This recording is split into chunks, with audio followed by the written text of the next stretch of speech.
On se prépare pour ce week-end sprint au Qatar, avant-dernière course de la saison et ça va être ultra chaud. C'est parti.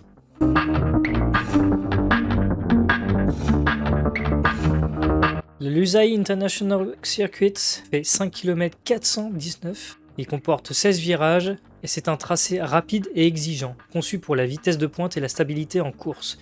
Sa longue ligne droite principale d'environ 1 km est le point central des batailles de piste. C'est là que les voitures atteignent leur vitesse maximale et que les dépassements se décident souvent.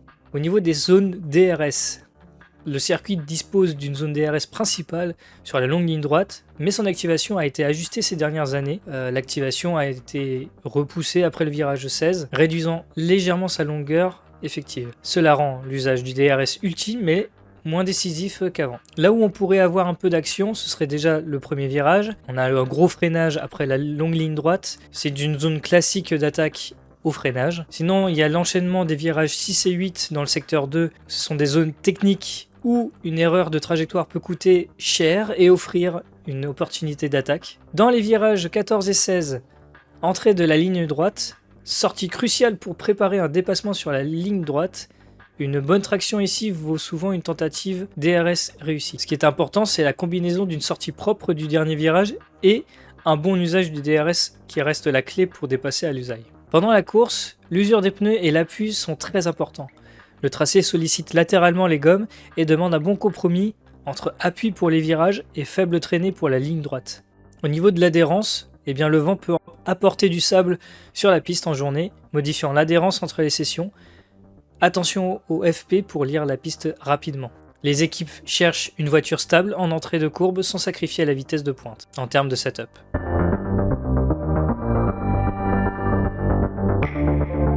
En ce qui concerne la météo, la prévision indique temps sec et chaud, température maximale autour de 25-28 degrés pendant les sessions, avec un vent léger à modéré. Conditions favorables à une dégradation thermique des pneus mais sans pluie annoncée. À surveiller, variation de température nocturne sous les projecteurs qui peuvent modifier la fenêtre de fonctionnement des gommes.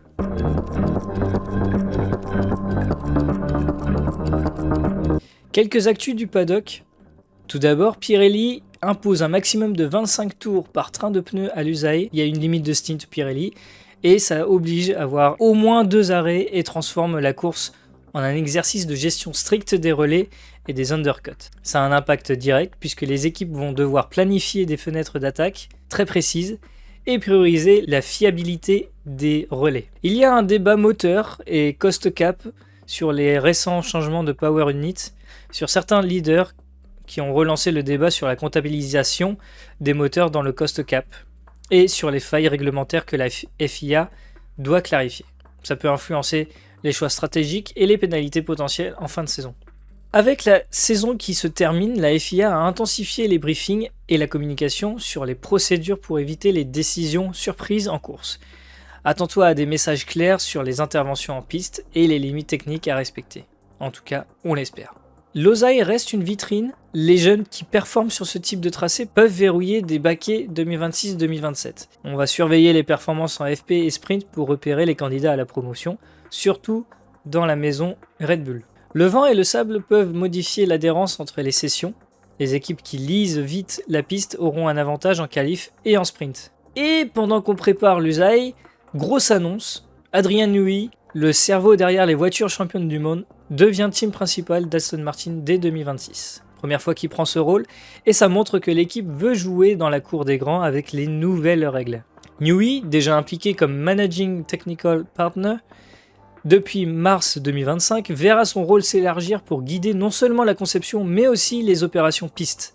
Andy Cowell, qui avait été nommé team principal en janvier 2025, devient Chief Strategy Officer pour se concentrer sur l'optimisation du partenariat technique avec Honda, fournisseur moteur, et Aramco, carburant. Cette restructuration est pensée pour 2026, année charnière avec l'arrivée des nouvelles réglementations moteurs et aérodynamiques. Pour Aston Martin, c'est un signal fort. L'équipe veut passer du statut d'outsider à celui de candidat au titre, en s'appuyant sur l'expérience unique de Newey, avec qui, grâce à lui, Williams, McLaren et Red Bull ont gagné des titres.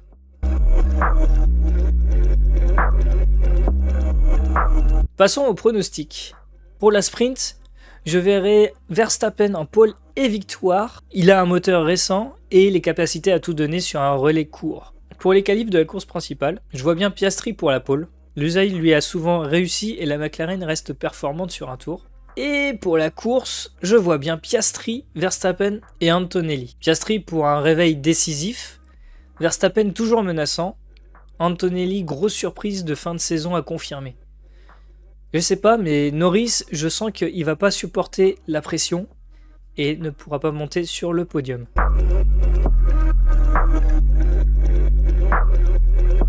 Voilà pour les pronostics au Qatar. N'hésite pas à m'indiquer dans les commentaires qui tu vois en pole position pour les sprints et les qualifs et quel est ton podium selon toi. Abonne-toi, like et on se retrouve après la course pour le débrief. Ciao!